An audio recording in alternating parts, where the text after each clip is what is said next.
সব মানুষ শান্তি চায়, ব্যক্তিও শান্তি চায়, দলও শান্তি চায়, সংগঠনও শান্তি চায়। প্রত্যেকটা দল, আমাদের দেশে যত দল আছে, রাজনৈতিক, অরাজনৈতিক, এনজিও ভিত্তিক সমস্ত সংগঠন, সবার একটাই স্লোগান যে আমরা শান্তি প্রতিষ্ঠা করতে চাই। কিন্তু আমি আপনাদের কাছে জানতে চাই, আপনারা ইনসাফের সাথে আমাকে জবাব দিন তো, দিন দিন আমাদের শান্তি বাড়ছে না অশান্তি বাড়ছে? অশান্তি বাড়ছে।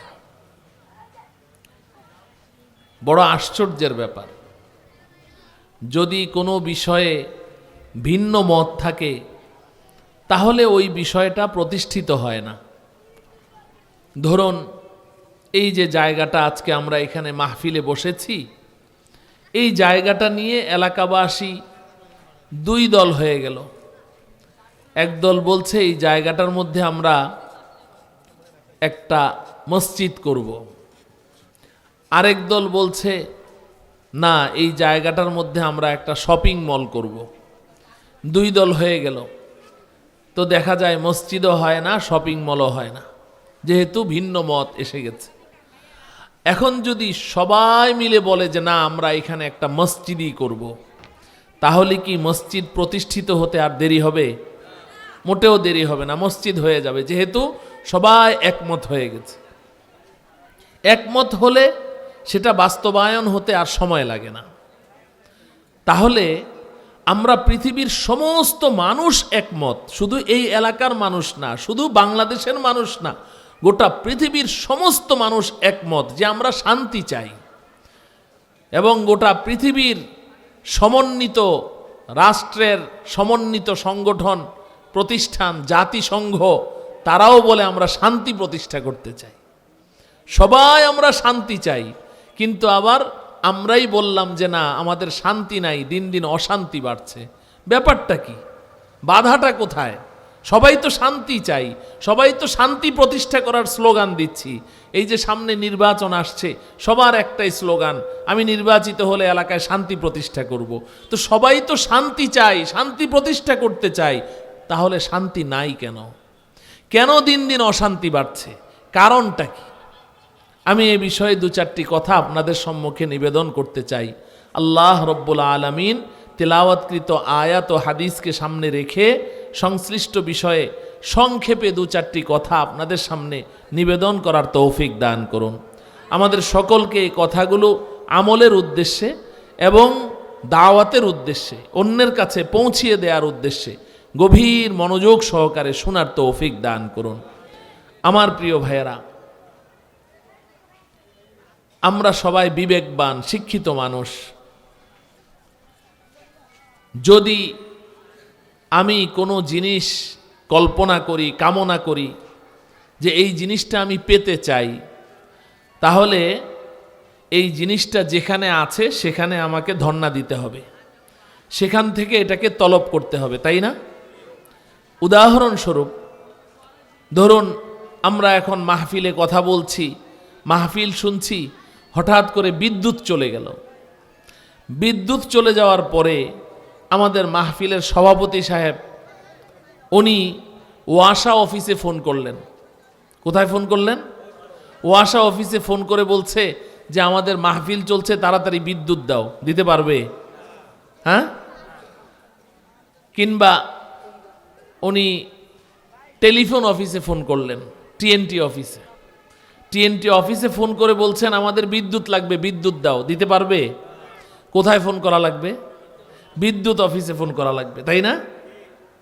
বিদ্যুৎ অফিসে ফোন করলে ওদের কাছে বিদ্যুৎ আছে, ওরা মুহূর্তের ভিতরে আমাদেরকে কি দিতে পারবে? বিদ্যুৎ দিতে পারবে। তার অর্থ কি? আপনার যেই জিনিসটা প্রয়োজন, এই জিনিস যেখানে আছে সেখানে তলব করতে হবে, তাইলে না পাওয়া যাবে। আপনার প্রয়োজন এখন আপনার ঘরে মেহমান এসেছে, আপনি পায়েস রান্না করবেন, 20 কেজি দুধ লাগবে। আপনি 1 নম্বর কাঁচা বাজারে গিয়ে সবজিওয়ালাকে বলছেন আমাকে 20 কেজি দুধ দে। ও দিতে পারবে? ওরে পিটাইলেও ও দিতে পারবে? পারবে না। দুধওয়ালার কাছে যেতে হবে, ঠিক কিনা?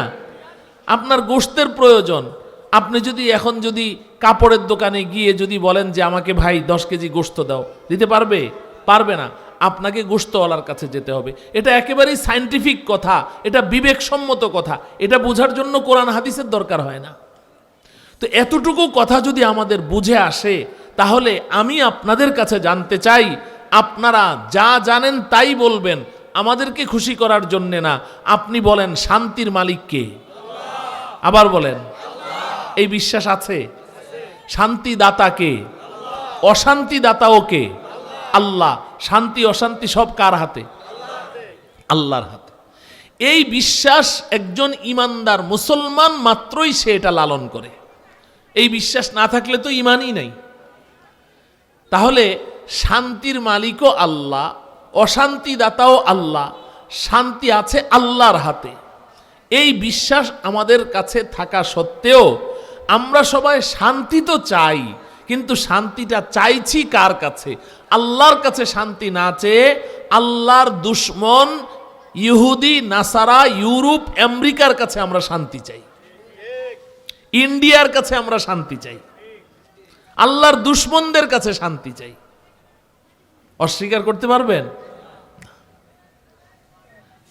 আমরা শান্তি ওদের কাছে চাই। আমরা একেবারেই অন্ধ অনুকরণ যাকে বলে, ইহুদিদেরকে, খ্রিস্টানদেরকে, অমুসলিমদেরকে, এদেরকে আমরা এমনভাবে অনুসরণ করছি, এদের কাছে পদে পদে আমরা ধর্ণা দিচ্ছি যে তোমরা আমাদেরকে শান্তি দাও, তোমরা আমাদের কাছে শান্তি আমাদের কাছে পাঠাও। ওদেরকে আমরা শান্তির দূত মনে করছি। প্রত্যেকটা ক্ষেত্রে আমরা অমুসলিমদেরকে অনুসরণ করছি। আমি উদাহরণস্বরূপ বলি, যুবকরা মনে কষ্ট নিও না।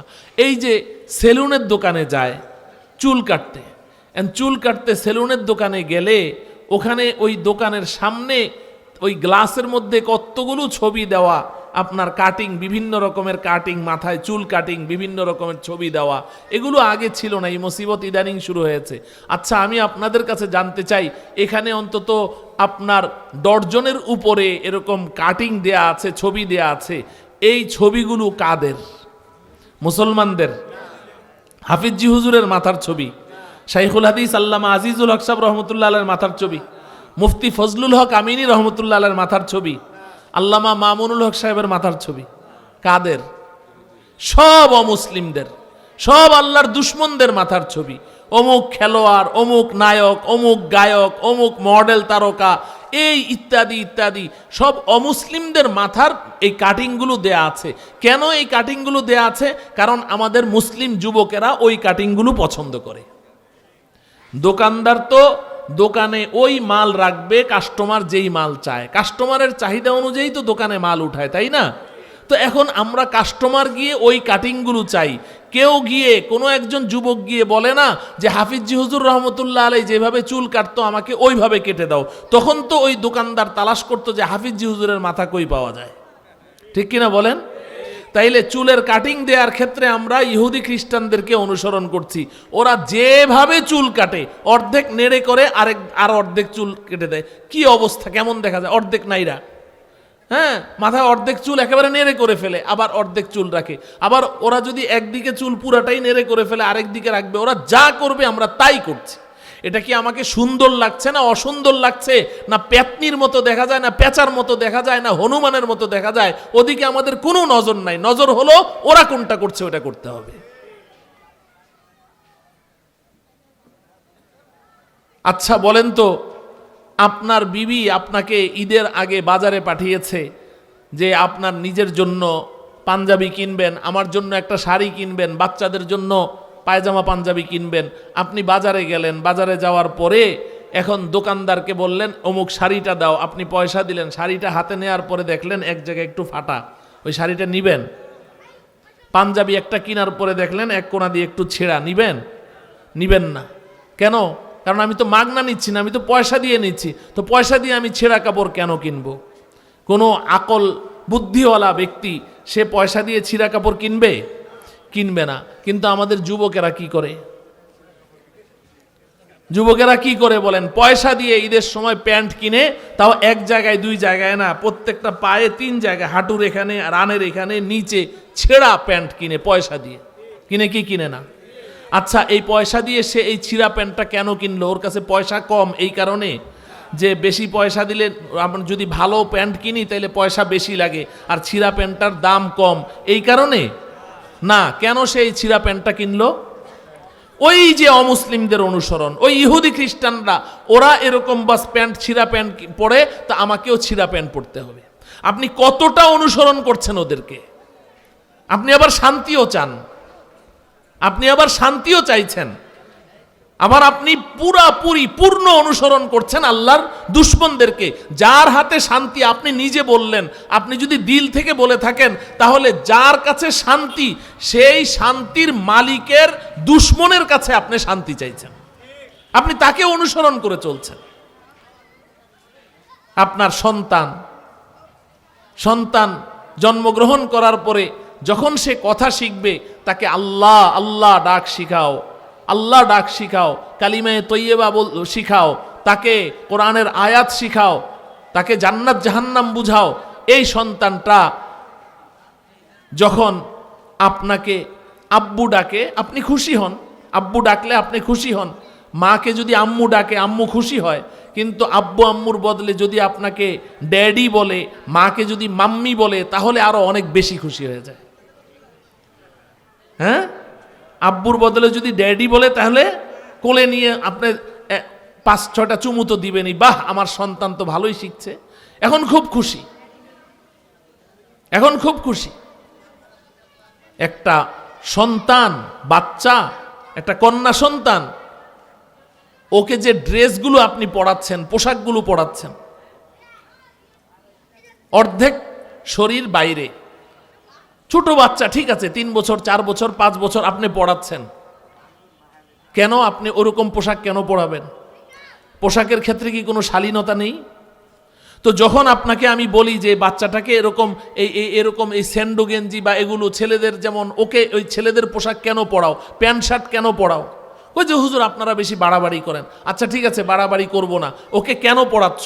ও একজন মেয়ে মানুষ, মেয়েদের তো আলাদা পোশাক আছে, ওকে ছেলেদের পোশাক কেন পড়াচ্ছ? হুজুর বড় হইলে ঠিক হয়ে যাবে। বড় হইলে কেমনে ঠিক হবে? এই বাচ্চাটা ছোটবেলা থেকে যেই পোশাক পরতে পরতে বড় হচ্ছে, আপনি যখন নাকি তাকে এই ছেলেদের পোশাক গেঞ্জি আর প্যান্ট পরাতে পরাতে বড় করলেন, একদিন যখন মেয়েদের পোশাক দিবেন তখন সে ছুঁড়ে ফেলে দিবে। সে বলবে না আমি এটা কেন পরবো। আপনি তো তাকে ছোটবেলা থেকে অভ্যস্ত করে গড়ে তুলতে হবে, অভ্যস্ত করে গড়ে তুলতে হবে।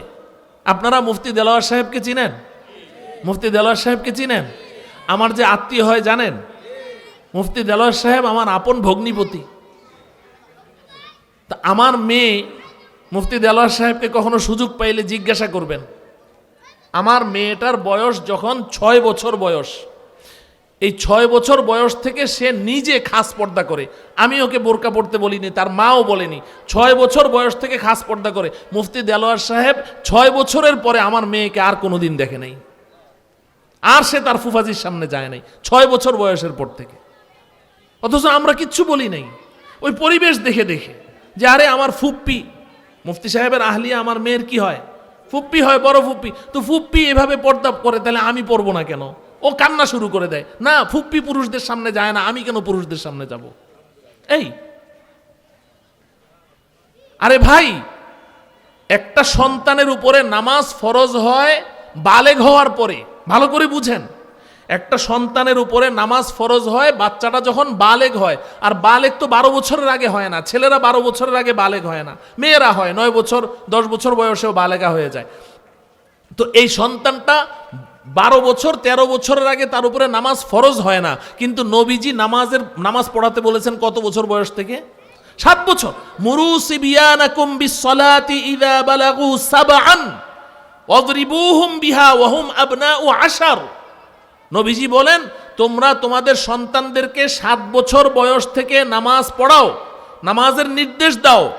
আর 10 বছর বয়স যখন হবে তখন নামাজ না পড়লে তাদেরকে ডান্ডা লাগাও, পিটাও।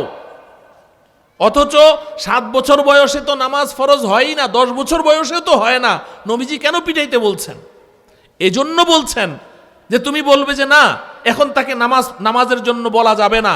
সে যখন যেই দিন বালেগ হবে সেই দিন আমি বলবো, আব্বু আজকে বালেগ হয়েছিস, নামাজ পড়। ওই ছেলে নামাজ পড়বে? ও তো নামাজ জানেই না, ও তো নামাজ জানেই না, ও কেন নামাজ পড়বে? যেদিন বালেগ হবে ওদিন থেকেই সে নামাজ পড়া শুরু করে দিবে? না, বালেগ হয় 12 বছর বয়সে। নবীজি এর আরো 5 বছর আগে থেকেই তাকে নামাজ পড়াতে বলেছেন। কেন? তার অভ্যাস গড়ার জন্য। কিন্তু আজকে আমরা এগুলোকে কোনোই গুরুত্ব দিচ্ছি না, আমরা এগুলোকে বাড়াবাড়ি মনে করছি, আমরা এগুলোকে বাড়াবাড়ি মনে করি।